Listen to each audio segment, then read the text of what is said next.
ಶ್ರೀ ಗುರುಭ್ಯೋ ನಮಃ. ಎಲ್ಲರಿಗೂ ನಮಸ್ಕಾರ. ಜ್ಯೋತಿಷ್ಯ ಜಾಗೃತಿ ಕಾರ್ಯಕ್ರಮಕ್ಕೆ ನಿಮ್ಮೆಲ್ಲರಿಗೂ ಆತ್ಮೀಯ ಸ್ವಾಗತ. ನಾನು ಪವನ್ ಜೋಶಿ. ನಾವು ಅನೇಕ ನಮ್ಮ ಕಾರ್ಯಕ್ರಮಗಳಲ್ಲಿ ಅಥವಾ ವಿಡಿಯೋಗಳಲ್ಲಿ ವಿವಾಹ ವಿಷಯವಾಗಿ ಹೆಚ್ಚು ಆದ್ಯತೆಯನ್ನ ನೀಡುತ್ತೇವೆ. ಇಷ್ಟೇ ಕಾರಣ, ನಮಗೆ ನಮ್ಮ ನಿತ್ಯದಲ್ಲಿ ನಮ್ಮ ಕಚೇರಿಗಳಲ್ಲಿ ಜ್ಯೋತಿಷ್ಯದ ಸಂದರ್ಶನದ ಸಮಯದಲ್ಲಿ ಹೆಚ್ಚು ಜನರಿಗೆ ಸಮಸ್ಯೆ ಇವಾಗ ಕಾಡ್ತಾ ಇರೋದು ಅಂದ್ರೆ ವಿವಾಹ. ಯಾಕಂದ್ರೆ ಸರಿಯಾದ ಸಮಯಕ್ಕೆ ಮದುವೆ ಆಗ್ಲಿಲ್ಲ ಇಲ್ಲ ಅಂದ್ರೆ ಬಹಳಷ್ಟು ಕಷ್ಟಗಳಾಗ್ತವೆ. ನಾನು ನನ್ನ ಅನುಭವದಲ್ಲಿ ನೋಡ್ತಾ ಇದ್ದಂತೆ ಬಹಳಷ್ಟು ಜನ ಜ್ಯೋತಿಷ್ಯ ಶಾಸ್ತ್ರವನ್ನ ನಂಬ್ತಾರ, ಆ ಶಾಸ್ತ್ರಕ್ಕೆ ಗೌರವವನ್ನ ಕೊಡ್ತಾರ, ಮತ್ತೆ ತನ್ನ ಮಗ ಅಥವಾ ಮಗಳು ಅಥವಾ ಯಾರೇ ವಯಸ್ಕರಿದ್ದಾರೆ, ಮದುವೆಗೆ ಅರ್ಹರಿದ್ದಾರೆ, ಅವರ ಜಾತಕವನ್ನ ಜ್ಯೋತಿಷಿಗಳ ಹತ್ರ ತಗೊಂಡು ಹೋಗ್ತಾರೆ. ಬಹಳಷ್ಟು ವಯಸ್ಸಾಗ್ಯದ, ಮದುವೆ ಆಗ್ತಾ ಇಲ್ಲ, ಅಥವಾ ಪ್ರಪೋಸಲ್ಗಳು ಬರ್ತಾ ಇದಾವ, ಮ್ಯಾಚ್ ಆಗ್ತಾ ಇಲ್ಲ. ಒಂದೊಂದ್ಸರ್ತಿ ಜಾತಕ ಕೂಡಿ ಬಂದಿರ್ತದ, ಹುಡುಗ ಹುಡುಗಿ ಮನಸ್ಸು ಮಾಡೋದಿಲ್ಲ. ಹುಡುಗ ಹುಡುಗಿ ಪಾಪ ಮನಸ್ಸು ಮಾಡಿರ್ತಾರ, ಜಾತಕ ಕೂಡಿ ಬಂದಿರಂಗಿಲ್ಲ. ಅಥವಾ ಜಾತಕನೂ ಕೂಡಿ ಬಂದಿರ್ತದ, ಹುಡುಗ ಹುಡುಗಿನೂ ಮನಸ್ಸು ಮಾಡಿರ್ತಾರ, ಮಧ್ಯದಲ್ಲಿ ಯಾರೋ ತೊಂದರೆ ಮಾಡ್ತಾರ, ಆ ಹುಡುಗನ್ ಮಾಡ್ಕೋಬೇಡ್ರಿ, ಹುಡುಗಿನ ಮಾಡ್ಕೋಬೇಡ್ರಿ ಅಂತ ಹಿಂಗ ಯಾರೋ ಅವ್ರ ಬಗ್ಗೆ ತಪ್ಪಾದ ಅಭಿಪ್ರಾಯಗಳನ್ನ ಕೊಡ್ತಾರ, ಅಥವಾ ಅದರ ಸರಿಯಾದ ಒಂದು ದಾರಿಯಲ್ಲಿ ಆ ನಿಟ್ಟಿನಲ್ಲಿ ಆ ವಿವಾಹ ನಿಶ್ಚಯ ಆಗೋದಿಲ್ಲ.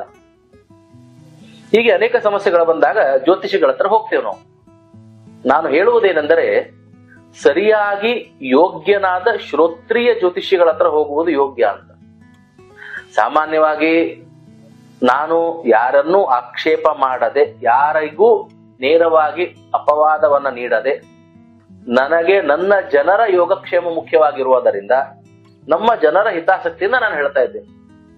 ಜನರು ವೇದವನ್ನ ಸರಿಯಾಗಿ, ಶಾಸ್ತ್ರವನ್ನ, ಮಂತ್ರಗಳನ್ನ ಎಲ್ಲವನ್ನು ಸರಿಯಾಗಿ ತಿಳಿದವನು, ಮತ್ತೆ ಜ್ಯೋತಿಷ್ ಶಾಸ್ತ್ರವನ್ನ ಸರಿಯಾಗಿ ಅಧ್ಯಯನ ಮಾಡಿದವರ ಬಗ್ಗೆ ಸರಿಯಾಗಿ ತಿಳಿದುಕೊಂಡು ಅಂತವರ ಹತ್ರ ಹೋಗೋದು ಒಳ್ಳೆಯದು ಅಂತ.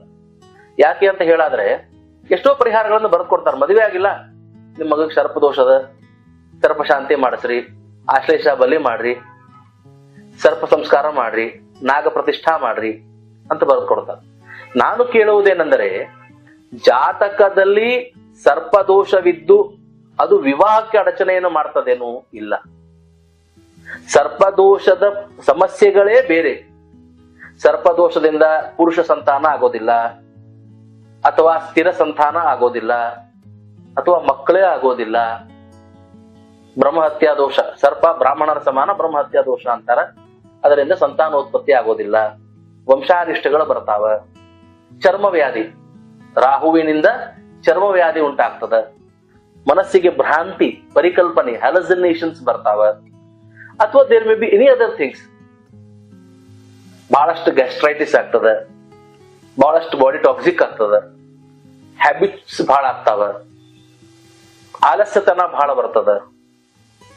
ಈಗ there are multiple things for ಸರ್ಪದೋಷ. ಈಗ ಯಾರಿಗೊಬ್ರಿಗೆ ಮದುವೆ ಆಗಿಲ್ಲ ಅಂದ ತಕ್ಷಣ ಕಾಳ ಸರ್ಪದೋಷ ಆದರೆ ಕಾಳ ಸರ್ಪ ಶಾಂತಿಯನ್ನು ಮಾಡಿಸ್ರಿ, ಒಪ್ತೇನೆ ನಾನು.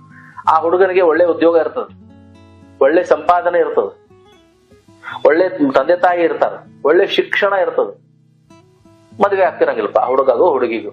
ಕಾಳ ಸರ್ಪದೋಷ ಇದ್ರೆ ಇವೆಲ್ಲ ಆಗ್ಬಾರ್ದಲ್ಲ. ರಾಹು ಮತ್ತು ಕೇತು ಎಲ್ಲಾ ಗ್ರಹಗಳನ್ನು ಆವರಿಸಿದಾಗ ಎಲ್ಲಾ ಶುಭಾಶುಭ ಯೋಗಗಳು ಬಂಧಿತವಾಗ್ಬಿಡ್ತಾವ.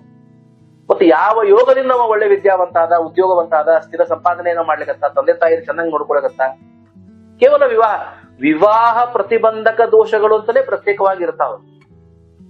ಇಲ್ಲ ಇವು ಜಾತಕದಲ್ಲಿ ಮಂಗಳ ದೋಷದ, ಈ ಮಂಗಳ ದೋಷದಿಂದ ಮದುವೆ ಆಗ್ತಾ ಇಲ್ಲ, ಮಂಗಳ ದೋಷದಿಂದ ವೈಧವ್ಯ ಅಥವಾ ವಿಧುರತ್ವ ಬರ್ತದ ಅಂತ ಜ್ಯೋತಿಷ್ಯ ಹೇಳ್ತದ. ಸ್ಥಿರವಾದ ದೀರ್ಘವಾದ ದಾಂಪತ್ಯವನ್ನ ಗಂಡ ಹೆಂಡತಿ ಮಾಡೋದಿಲ್ಲ. ಆ ಒಂದು ದಾಂಪತ್ಯ ಜೀವನದ ಮಧ್ಯದಲ್ಲಿ ಯಾರೋ ಒಬ್ಬರಾದ್ರೂ ಹೆಚ್ಚು ಮಂಗಳ ದೋಷ ಇರೋರು ಅವ್ರು ಸಾತನ ಬಿಟ್ಬಿಡ್ತಾರ.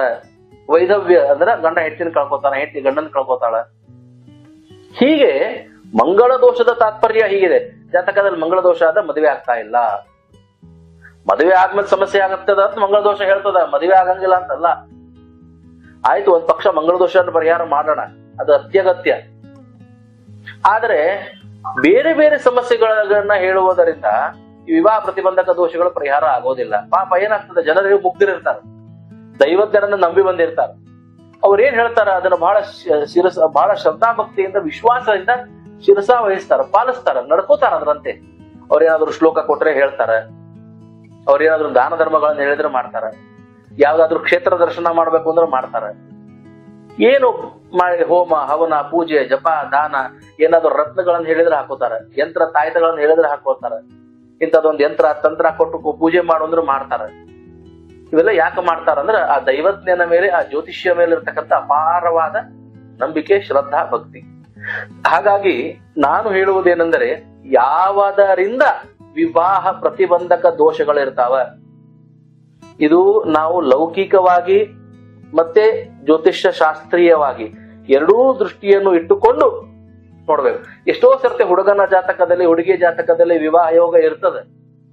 ಅವರವರ ಅಪೇಕ್ಷೆ ಮಟ್ಟ ಹೆಚ್ಚಿದ್ದಾಗ ಆ ಯೋಗಗಳಿಗೂ ತಕ್ಕಂತ ವರ ಅಥವಾ ವಧು ಬಂದಿರಂಗಿಲ್ಲ. ಅವ್ರ ಎಕ್ಸ್ಪೆಕ್ಟೇಷನ್ಸ್ ಬಹಳ ಇರ್ತದೆ. ನಾನು ಪೋಸ್ಟ್ ಗ್ರಾಜುಯೇಟ್ ಇದ್ದೀನಿ, ಚಲೋ ಸಂಪಾದನೆ ಮಾಡ್ತೀನಿ, ನನಗೆ ಅಂತ ವರನ ಬೇಕು. ಆದ್ರೆ ಆ ದುರಾದೃಷ್ಟವಶಾತ್ ಆ ಯೋಗದ ಹುಡುಗ ಆ ಜಾತಕದಲ್ಲಿ ಇರೋದಿಲ್ಲ.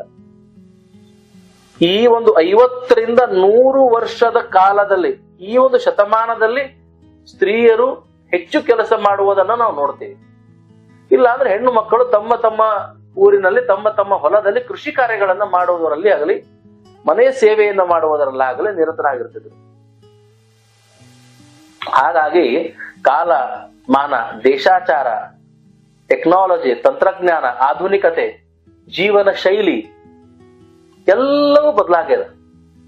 ಹಾಗಾಗಿ ಪರಿಹಾರೋಪಾಯಗಳನ್ನು ಕೂಡ ನಾವು ಬಹಳ ಸೂಕ್ಷ್ಮವಾಗಿ ಪರಿಗಣಿಸಿ ನೀಡಿದಾಗ ಮಾತ್ರ ಆ ಕೆಲಸ ಆಗ್ತದೆ. ಇಲ್ಲದಿದ್ರೆ ಏನಾಗ್ತದೆ ಅಂದ್ರೆ ಜನರಿಗೆ ಏನು ಅನಿಸ್ಲಿಕ್ಕೆ ಶುರು ಆಗ್ತದೆ ಅಂದ್ರೆ ಪರಿಹಾರಗಳನ್ನು ಎಷ್ಟು ಮಾಡಿದ್ರು ಪರಿಹಾರ ನಮ್ಗೆ ಸಿಗ್ತಾ ಇಲ್ಲ.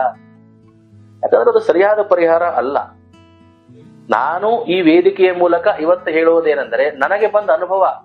ಎಷ್ಟೋ ಜನ ಬರ್ತಾರೆ, ನಾ ಪೂಜೆ ಮಾಡಿಸಿದೆ, ಈ ಪೂಜೆ ಮಾಡಿಸಿದೆ, ಅದನ್ನ ಮಾಡಿದೆ, ಇದನ್ನ ಮಾಡಿದೆ, ಏನೇನೋ ಹೇಳ್ತಾರ. ನನಗ್ ಬಹಳ ಆಶ್ಚರ್ಯ ಆಗ್ತದ. ಅವು ಯಾವ ವಿವಾಹ ಪ್ರತಿಬಂಧಕ ದೋಷಗಳನ್ನ ಪರಿಹಾರ ಮಾಡುವಂತಹ ಪರಿಹಾರಗಳು ಇರೋದಿಲ್ಲ. ಅವು ಬೇರೆ ಏನೇನೋ ಪರಿಹಾರಗಳು ಇರ್ತಾವ. ಈಗಿನ ಕಾಲದಲ್ಲಿ ಅನೇಕ ಪರಿಹಾರೋಪಾಯಗಳನ್ನ, ಆಧುನಿಕ ಪರಿಹಾರೋಪಾಯಗಳನ್ನ ಸೂಚಿಸ್ತಾರೆ. ಹೆಸರನ್ನ ಬದಲಾಯಿಸುವುದರಿಂದ ಅಥವಾ ಸಂಖ್ಯಾಶಾಸ್ತ್ರದ ಡೇಟ್ ಆಫ್ ಬರ್ತಿನಿಂದ, ಮೊಬೈಲ್ ನಂಬರ್ ಚೇಂಜ್ ಮಾಡೋದ್ರಿಂದ, ಮೊಬೈಲ್ ನಲ್ಲಿರ್ತಕ್ಕಂತಹ ಈ ವಾಲ್ ಪೇಪರ್ಸ್ ಬರ್ತಾವಲ್ಲ, ಆ ವಾಲ್ ಪೇಪರ್ ಚೇಂಜ್ ಮಾಡೋದ್ರಿಂದ, ಟ್ಯಾರೋ ಕಾರ್ಡ್ಸ್, ಬೇಕಾದಷ್ಟು ಜ್ಯೋತಿಷ್ಯದ ಮೂಲಕವಾಗಿ ಪರಿಹಾರ ಉಪಾಯಗಳನ್ನು ಸೂಚಿಸುವುದು ನಾವು ಕೇಳಿದ್ದೇನೆ. ಆದ್ರೆ ನಾನು ಗ್ರಹಗಳನ್ನ ವೀಕ್ಷಿಸಿ ಜ್ಯೋತಿಷ್ಶಾಸ್ತ್ರ ಅಥವಾ ನಮ್ಮ ಗ್ರಹಗತಿಗಳು ನಮ್ಮ ಜನ್ಮಾಂತರಿಯ ಪ್ರಾರಬ್ಧವನ್ನ ಹೇಳ್ತಾವ. ನಾವು ಜನ್ಮಾಂತರಿಯವಾಗಿ ಮಾಡಿದ ಪಾಪ ಪುಣ್ಯದ ಫಲವನ್ನೇ ನಮಗ್ ಕೊಡ್ತಿರ್ತಾವ.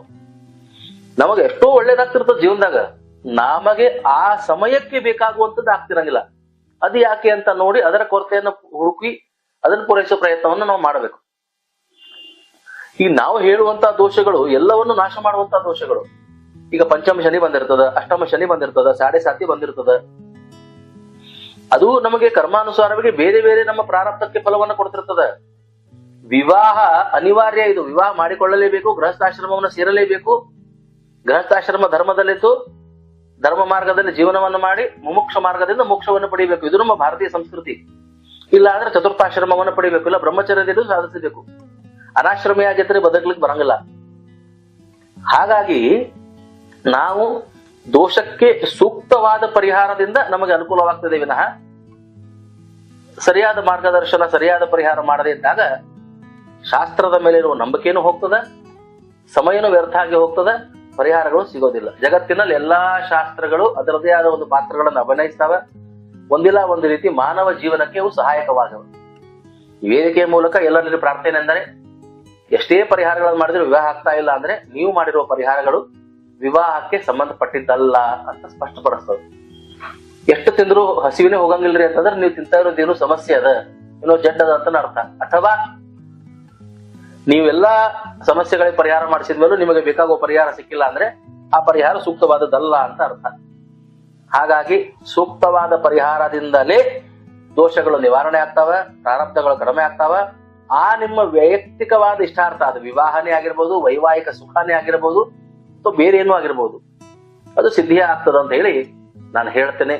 ಎಲ್ಲರೂ ದಯವಿಟ್ಟು ಸೂಕ್ತ ಯೋಗ್ಯ ಶ್ರೋತ್ರಿಯ ಜ್ಯೋತಿಷಿಗಳನ್ನ ಹುಡುಕಿಸಿ ಗುರುತಿಸಿ ಅವರ ಮಾರ್ಗದರ್ಶನವನ್ನ ಪಡೆಯಿರಿ ಅಂತ ಹೇಳುತ್ತಾ ನಿಮ್ಮೆಲ್ಲರಿಗೂ ಒಳ್ಳೆಯದಾಗಲಿ ಅಂತೇಳಿ ಆಶಿಸುತ್ತಾ ನನ್ನ ವಾಕ್ಯಗಳಿಗೆ ವಿರಾಮವನ್ನು ಕೊಡ್ತೇನೆ. ಎಲ್ಲರಿಗೂ ಶುಭವಾಗಲಿ. ನಮಸ್ಕಾರ.